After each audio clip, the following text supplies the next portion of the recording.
Well, Elden Ring has been with us for a full 3 weeks, and finally we get an update to performance, and not just that, but a ton of changes and features, and so much to really talk about here. Some of this is for balancing, others are for game-crushing issues, as the players find every possible way to cheese their way through this amazing world filled to the brim with Souls-type boss encounters. But let's get it going and talk about everything introduced in patch 1.03 for Elden Ring, and let me know in the comments what you think about these changes to Elden Ring, as well as your experience with the latest patch. First thing I want to talk about is that the Deathblight Build exploit has been patched, which was causing havoc in PvP, as players have found a way to build up death ailment and get them stuck in backstabbing, leading to frustrations that reached epic proportions. Patch 1.03 for Elden Ring alleviates this issue, and it just basically can no longer be done. Mimic Tier was a summon in Elden Ring that lets you summon a doppelganger for yourself to fight with you, and since when it was summoned, it was based on the gear you had on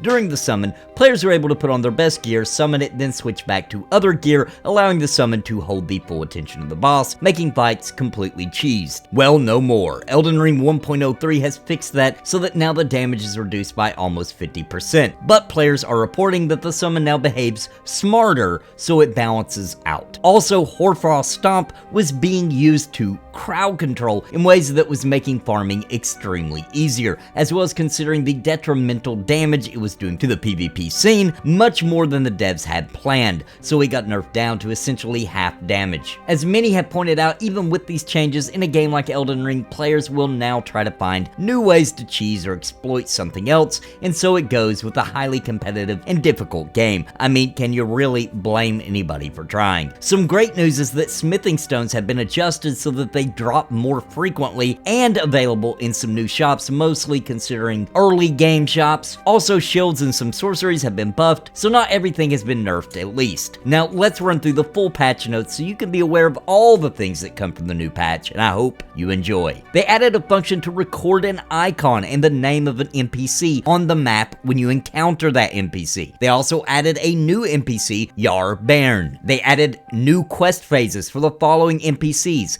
Dialos, Nefeli Lu, Kenneth Height, and Gatekeeper Gostock. They also added some summonable NPCs in multiple situations. I have no idea what that means. I guess we'll find out, but I assume that they've added new NPCs, you know, when you right before a big boss battle, you get that golden kind of things you can summon. I think they've added some more of those. Increase the number of patterns of objects players can imitate while using Mimic's Veil, and also added night background music for some open field area, which I'm looking forward to. You know, a little less silence, although silence can be used appropriately in this game sometimes. A little bit more music for the nighttime I think is good. Also, here's some bugs that they fixed. There was one that prevented summoned NPCs from taking damage in some boss battles. I wish I would have had that glitch, but I didn't. Also fixed a bug that sometimes prevented the player from obtaining items after the boss battle. That is a big ouchie. Also, they fixed a bug that causes dialogue to be skipped when talking to NPCs and using custom key configurations. Thank goodness.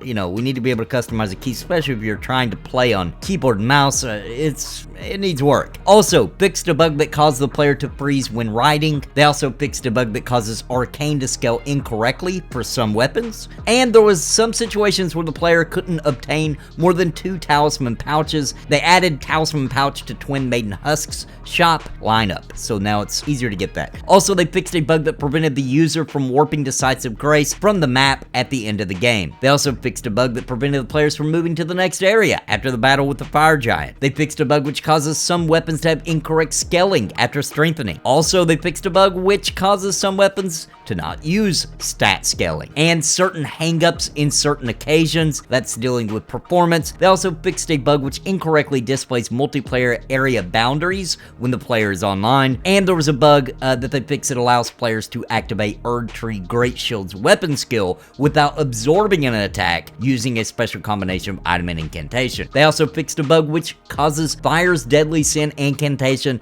to have a different effect. They fixed a bug with the Ash of War Determination and Royal Knight's Resolve, where the damage buff would also apply to their other weapons without that skill. And they fixed a visual effect of Unseen Form spell. They also deleted the Ragged Armor set from the game, which was mistakenly obtainable in a previous patch. It's gone now. So even if you had it, poof, it's gone. That sucks. Also, they fixed a bug that causes some hostile NPCs to drop Furl Calling Finger Remedy. Also, there were some incorrect sound effects playing in some situations. They fixed that, as well as some visual animation hitboxes not being displayed correctly on some maps. And there was some visual and behavior for enemies that was fixed as well. And incorrect stat parameters for some armor has been fixed. There's some text fixes, spelling, stuff like that, and other performance improvement and bug fixes. So the performance on PC definitely needed a patch. I have a video that will help you get smoother frame rates, or at least it's helped a ton of people. Some people claim they get nothing out of it, but a ton of people say they do. Got a video for that. I'll have a link at the end of the video if you're interested in doing that, because it definitely helped my game out a ton. They also added smithing stones, as I said earlier, to some earlier shop lineups. They increased the shield's effectiveness. They increased the damage for all offensive cracked pot items. They also increased the damage for spark aromatic and poison spray mist. They also increased the effect duration for uplifting aromatic, iron jar aromatic. They also increased the hit point healing for torrent when using rowo raisin, sweet raisin, or frozen raisin, as well as reduced the faith point consumption and increased the damage of glintstone, comet shard, comet, and night comet. They also increased the damage of gravity well, collapsing stars, and crystal barrage. And they decreased the faith point consumption of star shower, rock blaster, gavel of Hama, founding rain of stars, stars of ruin, great blade phalanx, magic downpour, Loretta's great bow, Loretta's mastery, carrion greatsword, carrion piercer, and shard spiral. They also raised projectile speed and range of great glintstone shard. They decreased the Ash of War Horror Frost Stomps damage and increased the cast time. That was the nerf I talked about earlier. They also increased the Ash of War Bloody Sash's self-inflict damage while slightly lowering the damage and increasing the cast time. They also decreased weapon skill, Sword of Night, and Flames damage. They increased the fate point consumption and lower duration of Ash of War Barricade Shield. Really sad to hear that. Increased faith point for that because I really like Barricade Shield. Also, they changed the faith point consumption timing of Ash of War Prelate's Charge. They decreased the damage of spirits summoned while using the item Mimic Tier Ash and changed the spirit's behavior pattern like we talked about earlier. Also, other enemy and weapon balance changes. So that is a lot. That's a pretty hefty patch. I think it was well needed, especially if we start seeing some performance improvements. I haven't gotten to play since the patch, but I'll be doing so later tonight. Let me know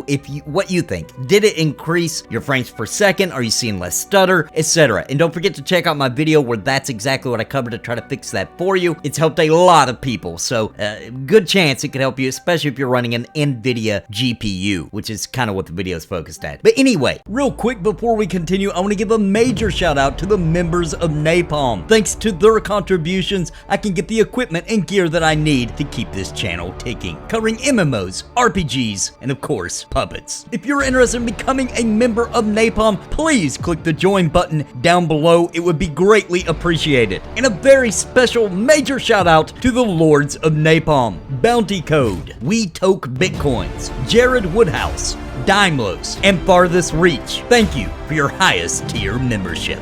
Now onto the video. That's what we had, guys. Glad to see them updating the game. I know it's been 3 weeks. Some people say it's 3 weeks too long, but you know, it takes a while to dig in and get these things fixed without breaking the game entirely, which I'm hoping did not happen. It doesn't sound like it. I'm pretty sure the internet would have blew up by now. 12 million copies of Elden Ring sold. This proves that people really do enjoy a challenge. People are interested in a game that is difficult. We do not have to have our handheld all the freaking time, right? It has a time and a place. Some games it makes sense, sometimes it doesn't. And every once in a while, a game like this coming out absolutely making us fall to our knees and cry to the heavens for help. It's just not fair is good for us, and we enjoy it from time to time. I hope you're enjoying Elden Ring. I sure am. If you're new to the channel, please consider hitting that subscribe button. And also, hit that like button if you enjoyed the video and the coverage of all the patch notes for Elden Ring 1.03. And leave me a comment down below with your experiences in Elden Ring or with this new patch, or your excitement for certain things change, or your disappointment for things nerfed. And until next time, my friends, God bless and happy gaming.